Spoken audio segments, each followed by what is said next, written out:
Di akhir 2025, Presiden Prabowo kembali mengunjungi wilayah terdampak banjir di Tapanuli Selatan, Sumatera Utara. Dan selanjutnya di awal 2026 hari ini, Prabowo juga dijadwalkan akan mengunjungi Aceh untuk meninjau pembangunan hunian sementara. Dan hingga kini saudara, sudah ada 1050 huntara yang sudah dibangun di Aceh, Sumatera Utara dan juga Sumatera Barat.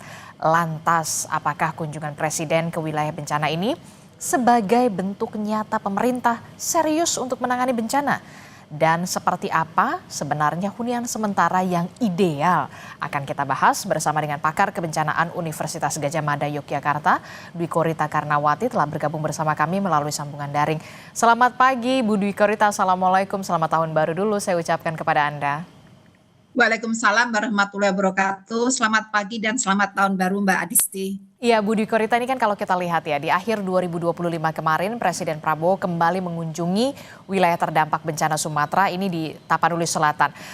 Anda melihat apakah ini sebuah bentuk nyata Presiden untuk kemudian mengatasi bencana? Kalau kemarin sebelumnya juga kita sudah melihat DPR RI juga sudah membentuk Satgas Pemulihan Bencana. Seperti apa kalau dari kacamata Bu Dwi Korita?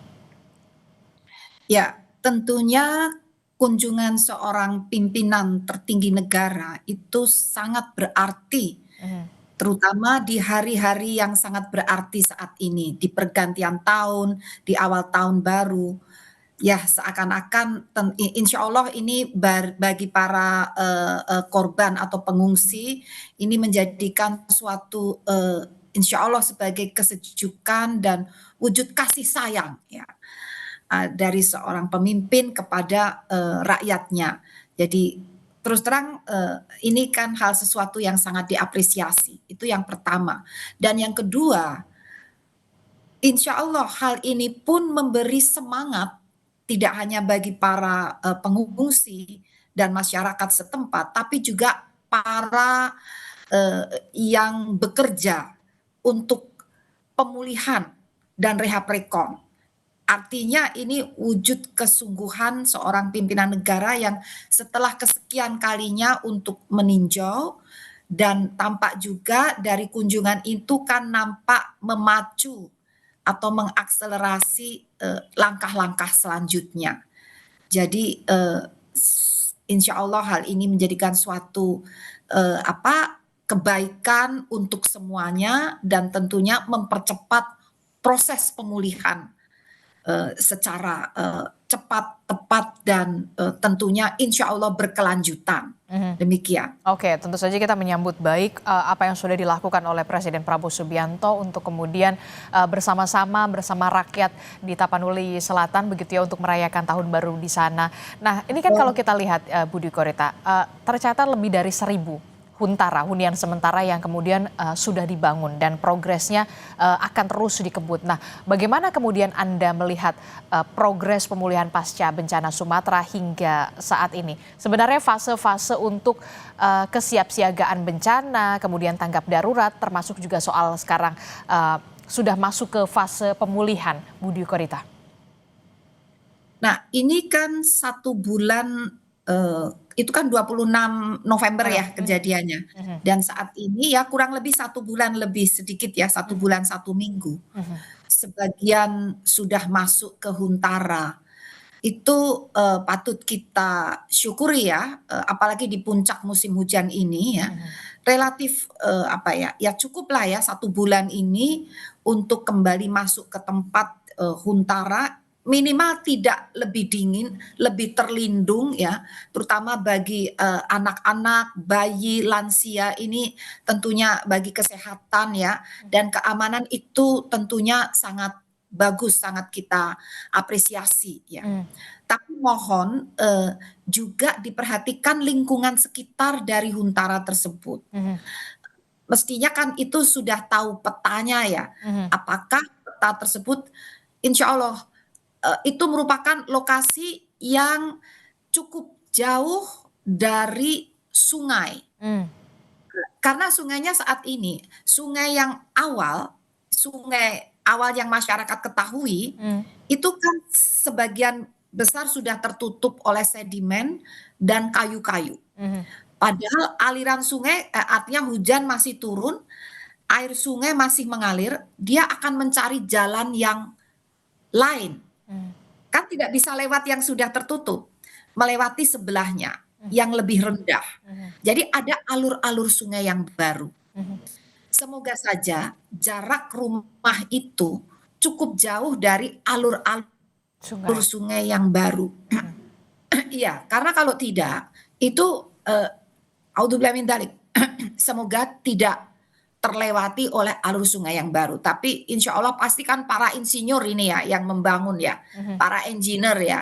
Jadi mestinya sudah sangat paham ya, jarak berapa ratus meter atau sampai 1 kilometer dari alur-alur sungai yang baru atau dari kan bisa dipetakan tuh dari citra penginderaan jauh. Hulu sungainya di mana, mengalir kemana, itu sangat mudah dipetakan.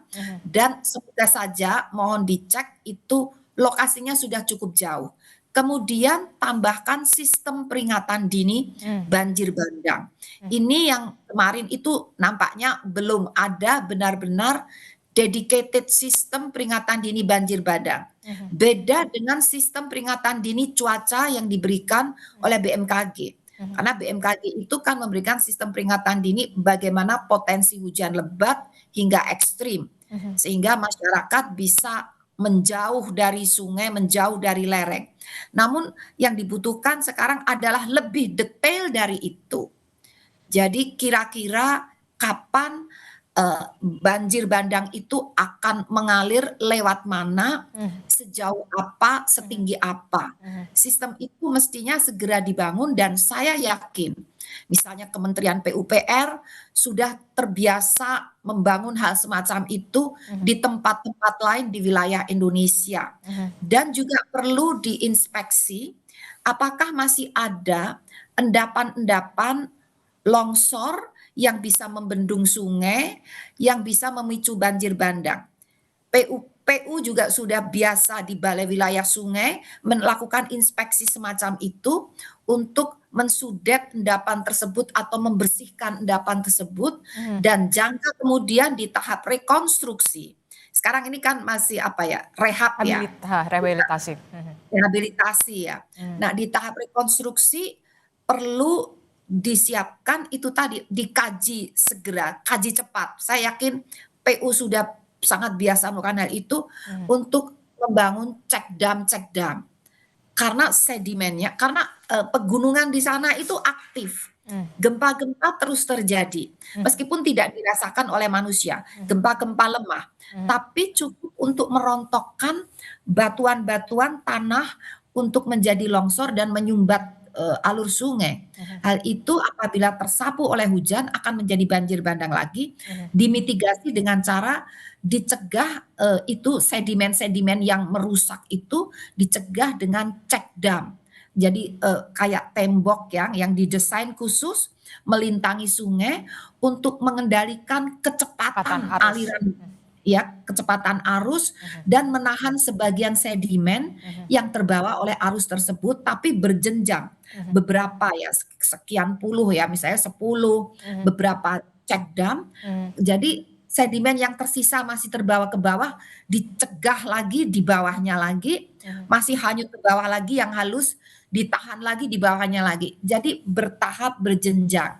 Itu mitigasi yang lebih permanen di tahap rekonstruksi nanti. Tapi di tahap rehabilitasi ini yang penting adalah sistem peringatan dini banjir bandang secara detail dan khusus. Oke, jadi kalau tahap direhabilitasi itu kemudian yang harus difikirkan adalah yang harus menjadi poinnya adalah soal bagaimana huntara-huntara ini jarak dari sungai begitu ya, lebih dari beberapa ratus meter sampai 1 kilometer dari sungai untuk mencegah terjadinya peristiwa serupa, termasuk juga soal sistem peringatan dini banjir bandang. Tapi kan kemudian mitigasi-mitigasi semacam ini yang memang seharusnya sudah dipahami dan sudah dilakukan oleh pemerintah, termasuk juga soal tahap rekonstruksi begitu.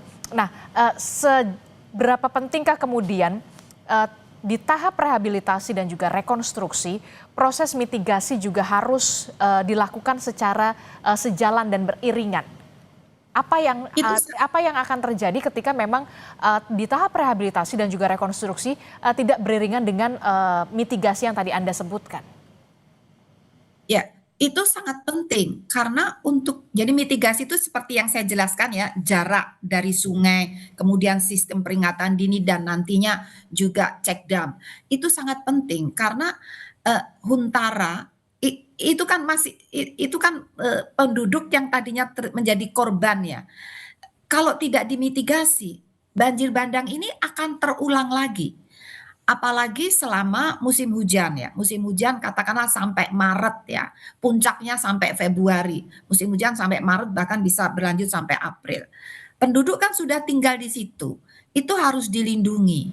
Kalau ada kejadian banjir bandang ulang, dan juga tidak hanya rumah-rumah penduduk, jembatan, infrastruktur yang sudah dibangun, jangan sampai baru dibangun rusak lagi karena kena banjir bandang lagi. Jadi pentingnya itu adalah untuk memastikan semua yang dibangun, terutama masyarakat dan penduduk, itu aman dari banjir bandang.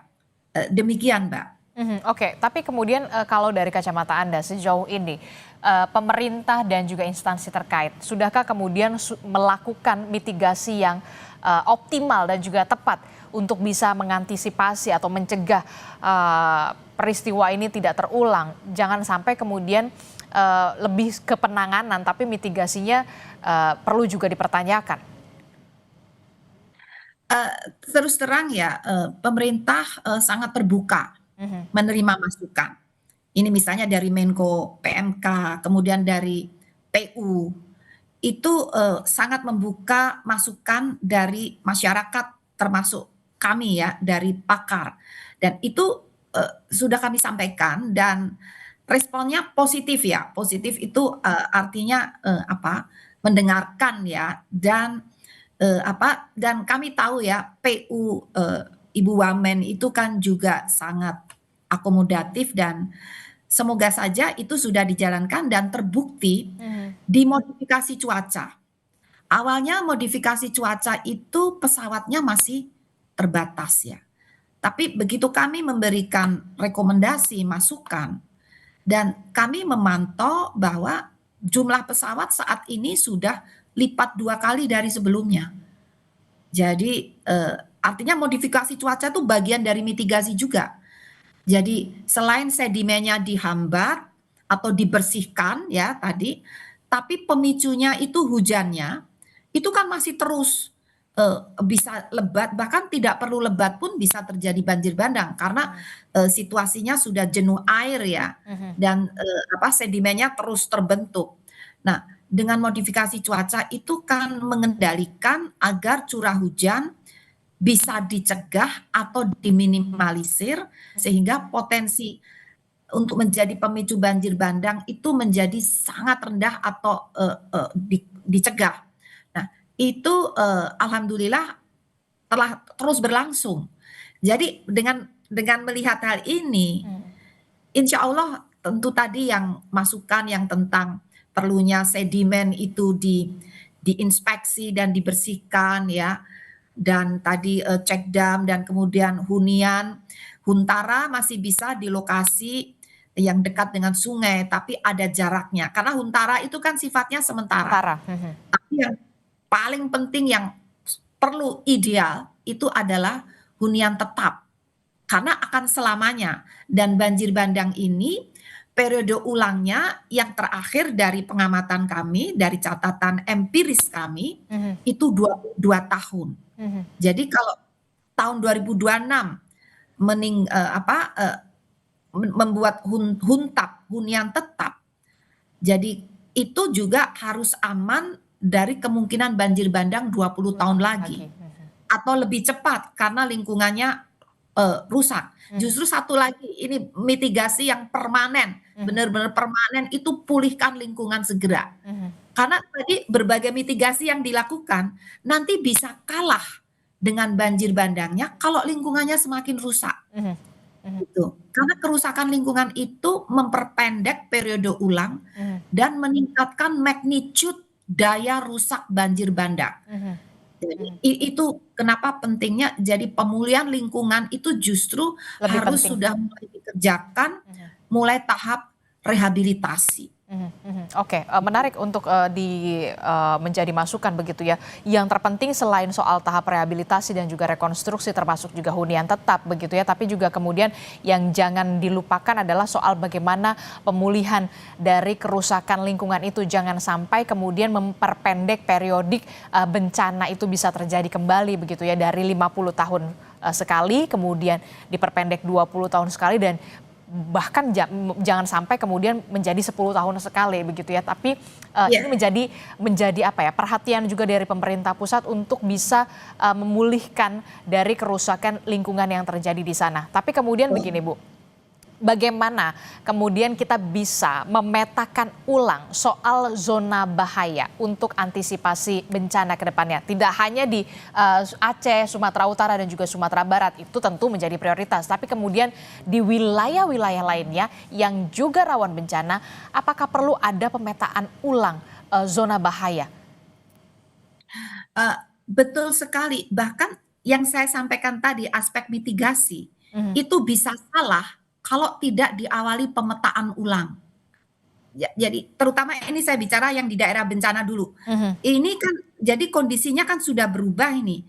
Ini perlu dipetakan ulang juga di tahap sekarang ini agar direkonstruksi nanti itu jitu dalam menentukan tata ruang dan jitu dalam menentukan lokasi yang paling tepat untuk hunian tetap dan untuk, pembangunan rekonstruksi. Seandainya terpaksa pada lokasi yang kurang tepat, mitigasinya yang harus diperkuat. Kadang-kadang kan tidak bisa ideal, itu tepat sekali ya. Nah, kalau kita ada kelemahan di zona yang agak berbahaya, yang masih bisa terkena banjir bandang, berarti mitigasinya harus diperkuat. Lalu bagaimana untuk wilayah Indonesia lainnya? Sekali lagi, Indonesia itu karena berada di zona tektonik lempeng, ring of fire, kejadian banjir bandang dan di cuacanya kan semakin seandainya tidak ada perubahan iklim pun curah hujan di Indonesia itu sudah tinggi tanpa perubahan iklim. Apalagi ada perubahan iklim menjadi semakin sering ekstrim. Sehingga pemetaan ulang di berbagai wilayah Indonesia, terutama yang rawan, yang wilayah yang geologinya aktif seperti pegunungan Bukit Barisan, juga di Jawa, di Bali, Lombok, Nusa Tenggara, di Sulawesi, di Maluku, di sebagian Papua, itu perlu pemetaan ulang mhm zona rentan dan zona bahaya gerakan tanah mhm plus zona rentan dan zona bahaya banjir bandang. mhm Itu perlu dipetakan. mhm. Dan dalam pemetaan itu perlu memperhatikan kondisi lahan saat ini. Karena intensitas atau magnitude longsor dan banjir bandang ternyata dari beberapa kejadian empiris itu sangat korelatif melompat tergantung pada luas area dan keparahan tingkat kerusakan lahan. Mmm, Inilah yang perlu dipetakan ulang mhm untuk memprediksi secara jauh lebih dini mhm. zona-zona yang paling Rentan, rentan, mhm paling bahaya, mhm dan paling berisiko mengalami banjir bandang dan longsor itu di mana saja. mhm, Sehingga tata ruangnya, ujungnya harus sampai ke tata ruang mmm, dan izin mendirikan bangunan. mmm, Tidak hanya untuk wilayah bencana ya, tapi yang belum belum terkena bencana, itu juga perlu dilakukan. Jadi tata ruang, mhm. izin mendirikan bangunan, dan penegakan peraturan.